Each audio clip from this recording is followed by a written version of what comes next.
Jambi. Kali ini saya akan menjelaskan tentang rancangan bujur sangkal Latin pada metode penelitian.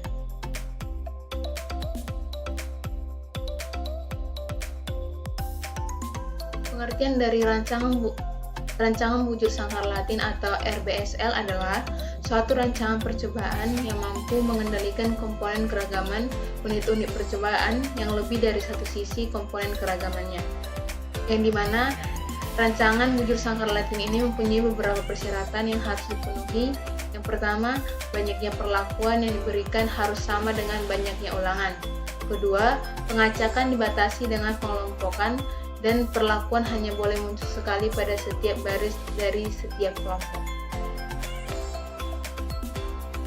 Untuk pengacakan dari rancangan bujur sangkal Latin ini melalui beberapa langkah, misalnya pengacakannya untuk 5 perlakuan, yaitu perlakuan A, B, C, dan D. Dengan demikian diperlukan 5 posisi baris dan 5 posisi kolom, sehingga unit percobaan yang diperlukan sebanyak 5 dikali 5 unit percobaan.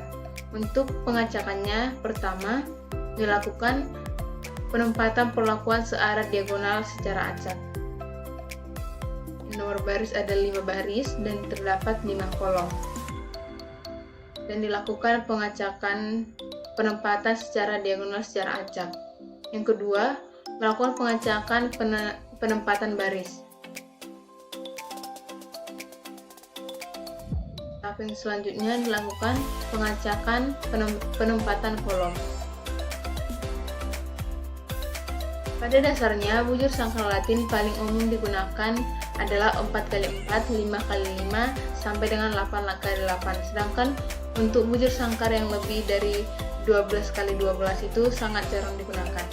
Penentuan banyaknya rancangan yang mungkin disesuaikan dengan banyaknya perlakuan dengan menggunakan rumus N dikali T dikali T faktorial dalam kurung T dikurang 1 faktorial, di mana N sama dengan banyaknya jumlah pasangan dan T adalah banyaknya perlakuan.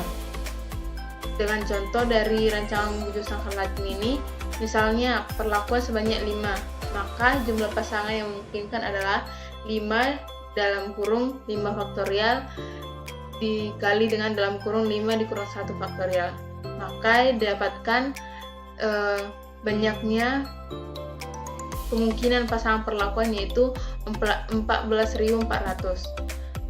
Pada rancangan bujur sangkal Latin ini, ketika menggunakan 5 perlakuan, yaitu T, maka terdapat 5 baris dan terdapat 5 kolom, sehingga terbentuk bujur sangkar 5x5. Maka tabulasi datanya dapat disajikan seperti tabel berikut ini, di mana terdapat 5 baris dan terdapat 5 kolom.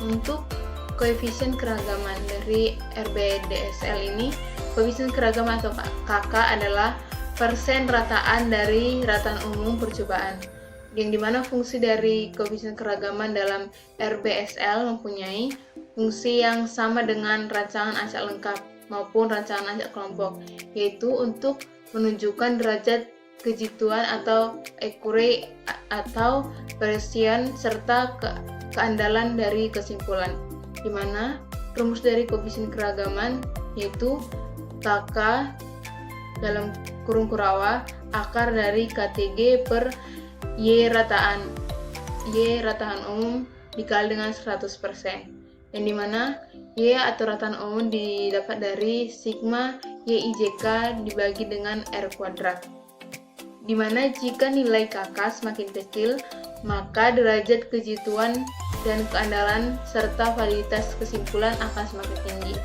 Begitu pula sebaliknya, jika nilai KK sangat dipengaruhi oleh keheterogenisan, kontrol lokal, selang perlakuan, dan ulangan percobaan.